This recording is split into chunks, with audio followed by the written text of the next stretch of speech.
On 19th May, we have Saint Peter Celestine the Fifth, Pope. Celestine is a saint who will always be remembered for the unique manner in which he was elected Pope, for his spectacular incompetence in that office, and for the distinction of being the first pontiff ever to have resigned. Pietro di Morone was born in 1215 in the Neapolitan province of Milan to a poor family.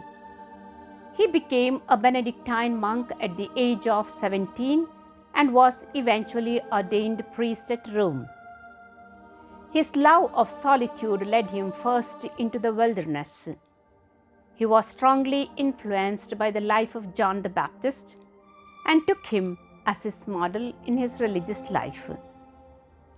His haircloth was roughened with knots.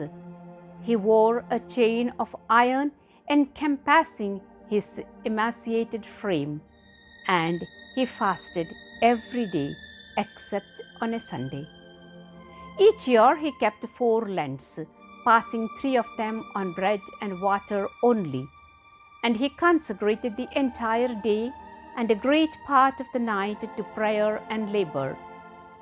As generally happens with the saints, Peter's great desire for solitude was not destined to be gratified. Many were eager to imitate his rule of life, and before his death there were 36 monasteries numbering 600 religious and bearing his papal name Celestine. In July 1294, his pious exercises were suddenly interrupted by a scene unparalleled in ecclesiastical history. 3 eminent dignitaries, accompanied by an immense multitude of monks and laymen, ascended the mountain and announced that Pietro had been chosen as the new pope by unanimous vote of the Sacred College and humbly begged him to accept the honor.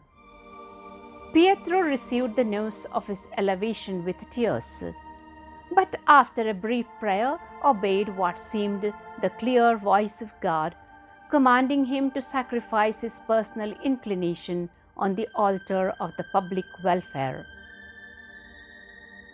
Flight was impossible, even if he had contemplated it, for no sooner did the news of this extraordinary event spread abroad than multitudes flocked about him. His elevation was particularly welcome to the spirituals, who saw in it the realization of current prophecies that the reign of the Holy Spirit ruling through the monks was at hand. King Charles of Naples, upon hearing of the election of his subject, hastened with his son Charles Martel, titular King of Hungary, to present his homage to the new Pope, but in reality to take the simple old man into honorable custody.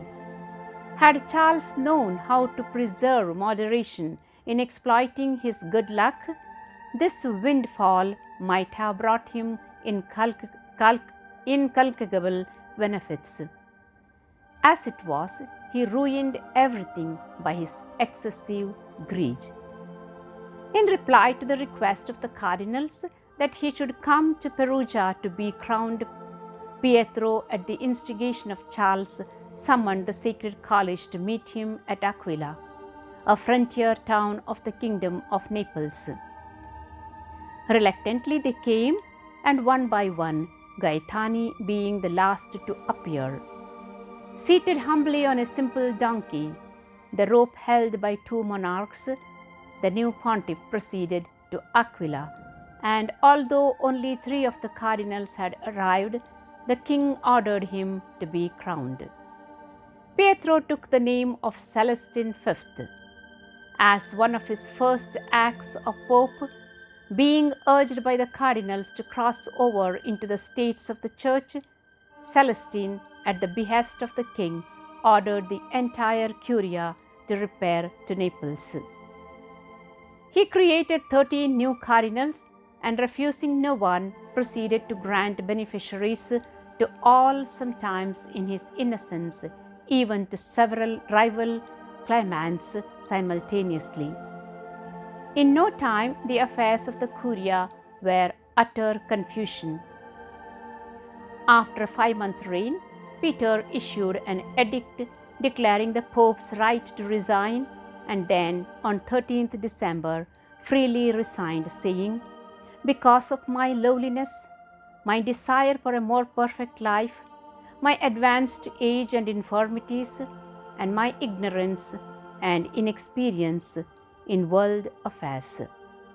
He fled back to the mountains, he so loved, but was captured after several months by order of his successor, Boniface VIII, and kept closely confined in a castle near Anagni for fear that his enemies might make use of the simple old man for their own political ends.